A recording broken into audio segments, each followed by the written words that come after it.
Welcome to lesson number 9. Today we're going to be looking at sinusoidal functions.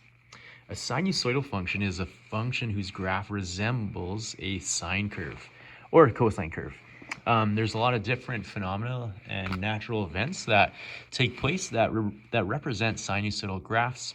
So such as ocean depth and tides, measured as a function of time, the time of sunrise as a function of the day of the year. Other things as well, like the height of a chair, a Ferris wheel as it spins and rotates in relation to the function of time. And today what we're going to be doing is we're going to be looking at different graphical methods for solving these types of problems. And so the example we're going to look at, we're only going to be looking at one example, is if we have the depth and measured in d meters of water in a harbor, certain hour after midnight, so t for hours, we want to be able to approximate by the function d of t is equal to 12 plus 5 times cosine 0.5t, where my time is being measured between 0 and 24 in accordance to a 24-hour clock.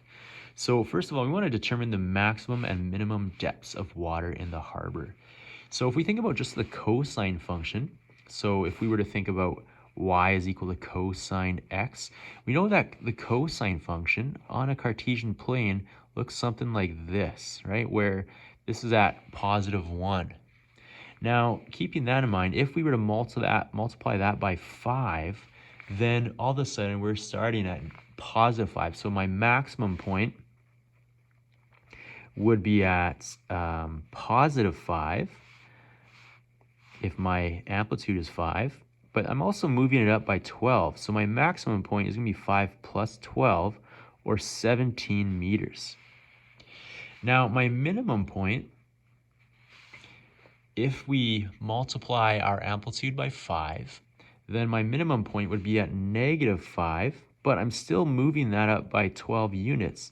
And so this would be equal to 7 meters. So the minimum and maximum depths of my water in the harbor are going to be represented by 17 meters for the maximum depth and a minimum depth of 7 meters. Now the period of this function, well, if I look at my equation here, 12 plus cosine 0.5t, well, my period is represented by 2 pi divided by b.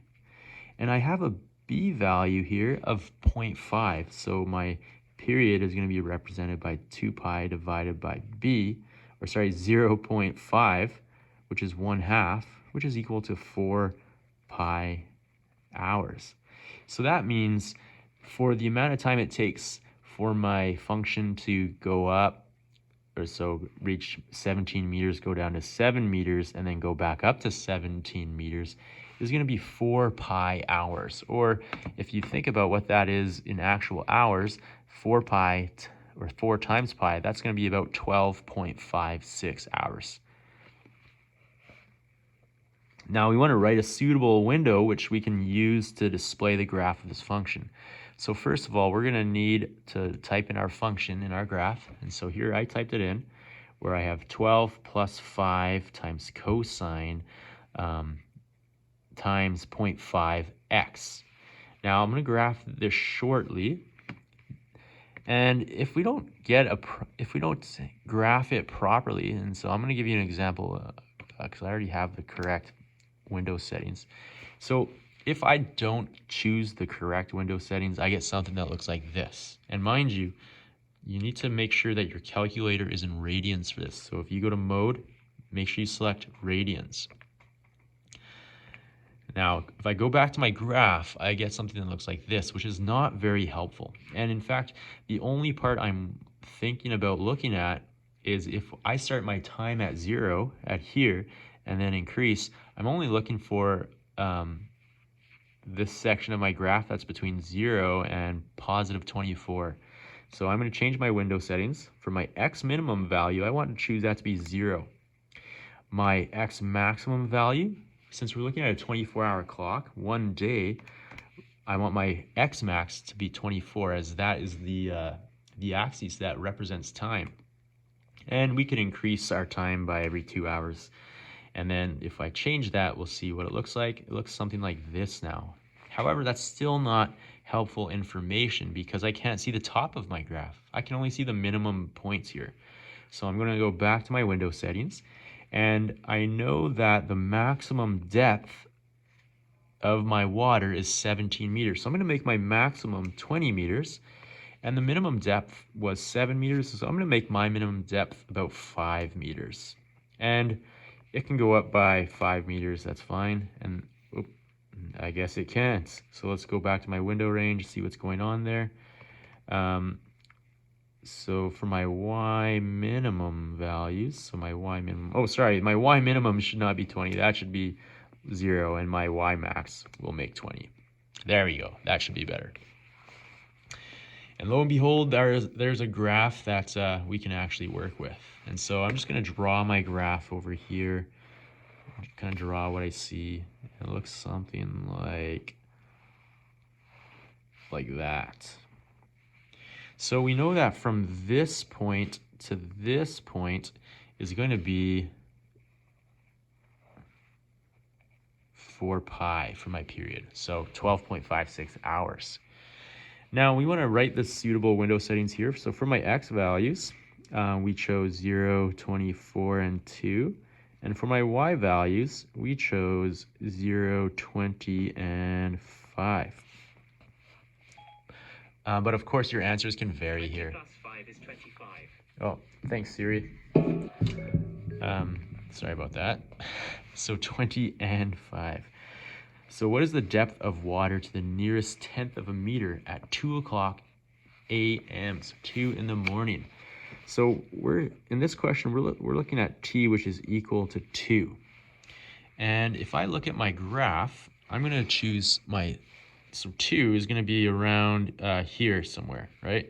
So if I go second function trace, and I want to choose that value. So I'm going to choose option 1 here. So option 1, and I'm just going to zoom out a little bit just so you can see everything I'm doing on this calculator. So I'm just going x is equal to 2 here, and then I'm going to enter. So when x is equal to 2, y is equal to 14.7. And so that's the depth is equal to 14.7 meters. Now, let's look at this next question. A ship which requires a minimum of 8.5 meters of water is in a harbor at midnight. And by what time to the nearest minute must it leave to prevent grounding? So we're looking at 8.5 meters. And so this is the line that we're looking at. And we want to make sure that we know at this point what that is going to be. And so what I plugged in was I made my y2 value equal to 8.5, and I want to find where these two lines intersect. So I'm going to go second function trace, and I'm going to choose option 5, which is my intersect function. And I'm just going to move my cursor over to the first graph, to the beginning of my line. I'm going to select first curve, and I'm going to press enter here.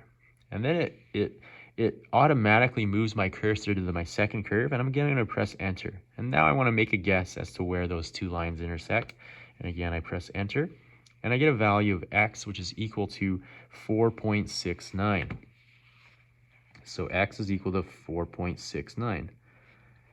Now, if I want to talk about that in hours, then what I need to do is take my 0.69. I'm going to use some more decimal places, 23876. And I'm going to multiply that by 60 because there's 60 minutes in an hour. And this 0.69 is 0.69 of an hour. So if we go 0.6923876 times, I gotta clear that. 0.6923876 times 60, we get an answer of 41. So 41 minutes.